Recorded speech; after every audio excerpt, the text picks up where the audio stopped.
Hi everybody, it's me, Laura, and I'm trying to get to the little house at the Mary, but Nellie Olson dared me to get up here in this tree, and now I'm in a jam.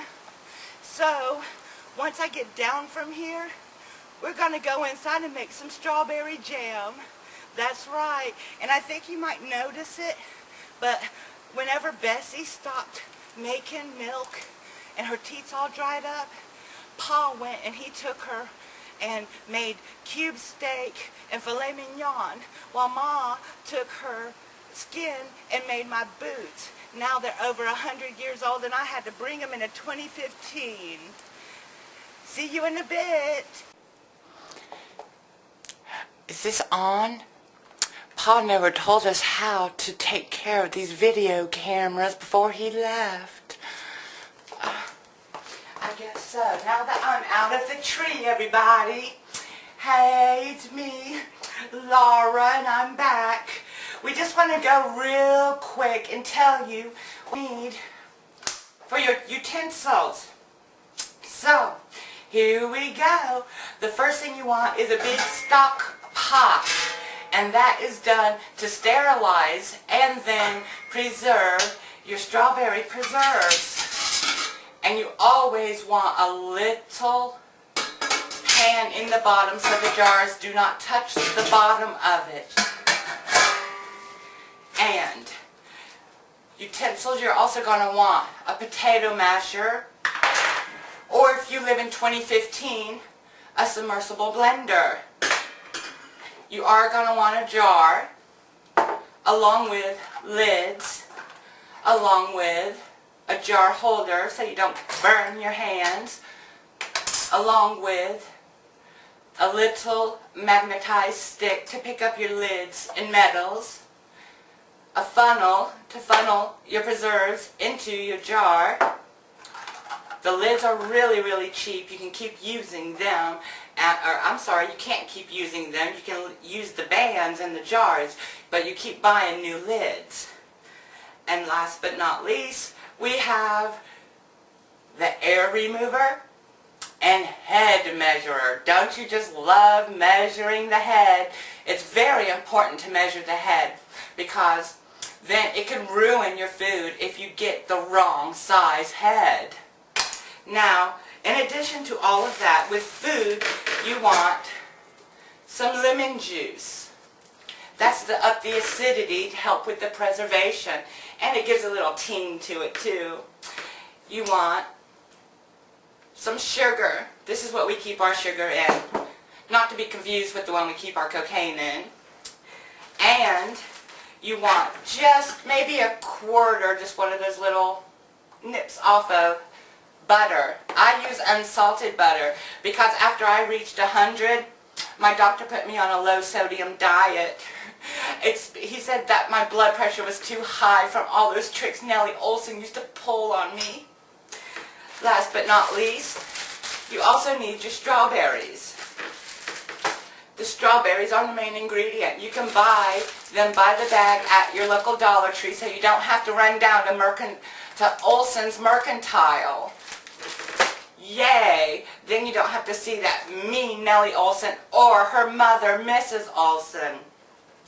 Now, of course, all of the ingredients I use is something I strongly prefer because they are really well known, been around since the age of time, and I can hang with them because they give good quality product. Balls.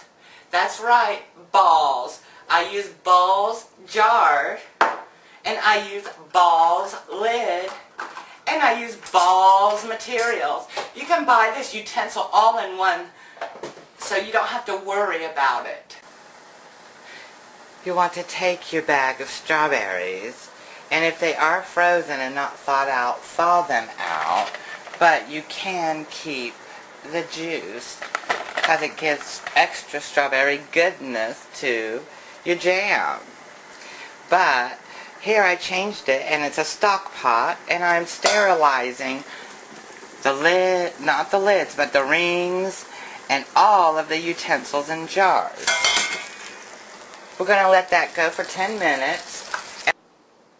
So we have our sterilized stuff here in the pot and moved it back. It can just sit there while it's waiting. You let it boil with the lid on it for 10 minutes and it will sterilize everything in there. Now, what we want to do here, we do have our strawberries. And we took the strawberries after they've been thawed out or microwaved, or if they're fresh you can cut them up small, and then you're going to want to mash them with either, you can keep it chunky, it helps to mash them down some, with a potato masher. You just want to mash. Or you can also use a submersible blender, which is what I like to use. And this step goes really easy. After you get it mashed up, I kind of left mine with nice little chunks in them, as you can see. It is mashed up. I use a submersible blender, but it does have chunks in it because that's how Pa always liked it, was with the chunks. So what you're going to do now is throw in a cup of sugar per pound, which this is 1.5 cups. The sugar helps to preserve it. And then you're also going to throw in 1/4 cup of some lemon juice. 100% lemon juice. Yes. You can also grab regular lemons. And you're going to want to stir this up and let it all come together and reduce it. That's basically what you're doing, is reducing it.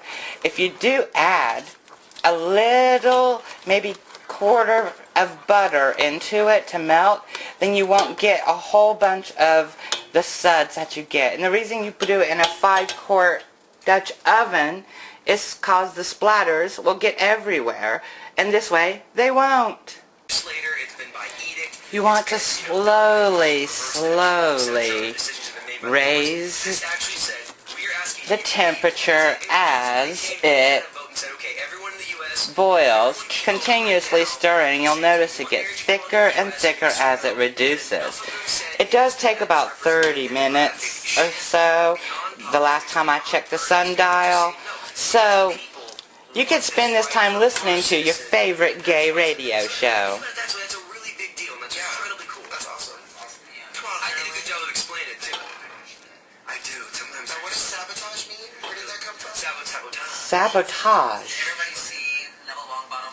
GayRadioshow.com. I found this really neat gay radio show to listen to while I'm making jam.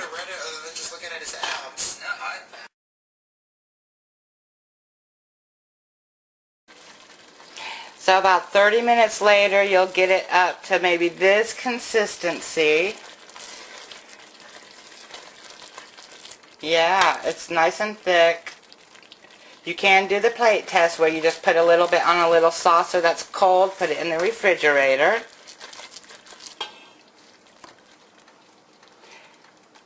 And look how beautiful that looks. And it's all natural, with only a little bit of unsalted butter, lemon juice, sugar, and strawberries. Now it's time to put it in the can, so we're going to pull everything out of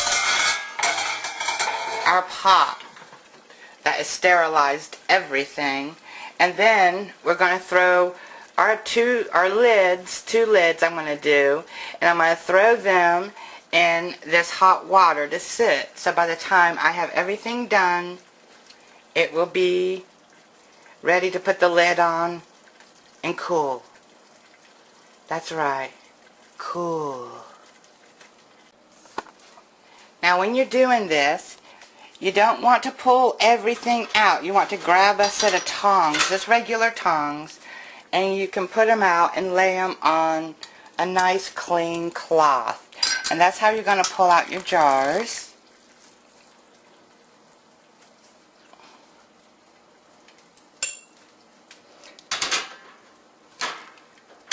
And your lids. And the second jar.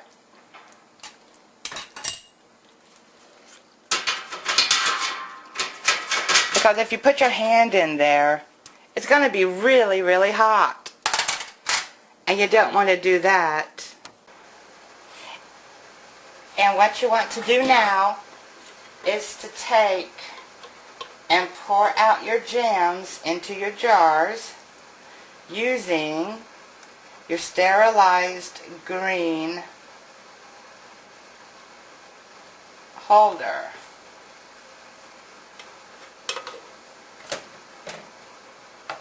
Then you just move it to your other jar.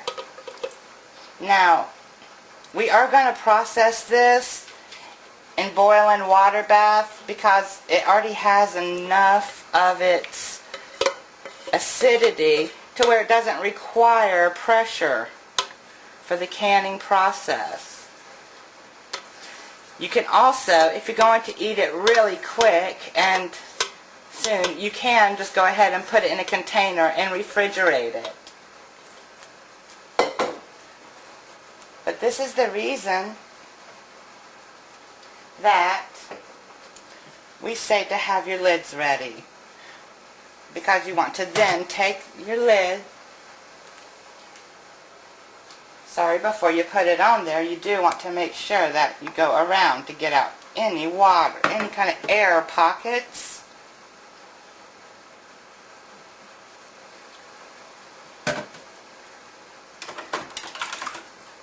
And you test your head. Oh yes, ½ inch of head. And just to let you in on a little secret, you can just go right up to the bottom. Because we all know how much we love to go up the bottoms. You want to grab a brand new paper towel and you want to wipe the lids down. Then you're going to take your lid with your little green on it and you want to look for your placement and set it on it. That lid was put in boiling water, just enough to loosen up the glue that holds it tight in there. So you want to keep that tight.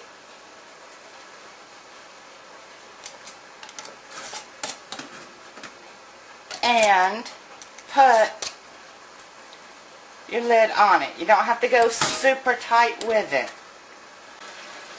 So now we have the lids on and it looks as beautiful as Nellie Olson's barrel curls on Sunday morning. And we are going to drop it into the hot water to where there is at least 1 inch of water above it. You're going to put a lid on this and it's going to boil for 10 minutes. Okay, so 10 minutes is up now. We are going to take the lid off and turn it off. It is still boiling, but that's fine. And now we're just going to take out our jars. Take any kind of water that may be on the top. And then you do want to set it down on a nice warm towel. Or, yes, a nice clean towel. Now, you have your 2 jellies. And you just let them cool down here at least for 2 hours. And they will last for 1 year in a cool, dry spot. That little noise, when you hear that, that's already done it. But when you do that, when you hear that noise on its own, that means that it has gotten all the suction that it needs. Now when you're finished and your jelly is ready to eat, you want to make sure that you get a nice spread. Everybody loves a good spread. You don't really need to keep the ring on. Some people do, some people don't. You pop it and you got to hear that lovely, yes, just like a good suction, which tells you it's fresh. Smell it. So you're going to dip your utensil into the opening. And once you're in my opening, you can pull out my red sweetness of good berries. Take as little or as much as you want. And then just bite. So tart, so sweet, so natural, so strawberry. On your homemade bread, this is just lovely. And if you're really in a jam, you can always use it for your lipstick. Ma taught me that. I like to play with Mary and put a whole bunch of food on her face and telling her I'm giving her a makeover. Well, that's all for this week. Please join us next week. And this has been Little House of the Mary. Bye, y'all.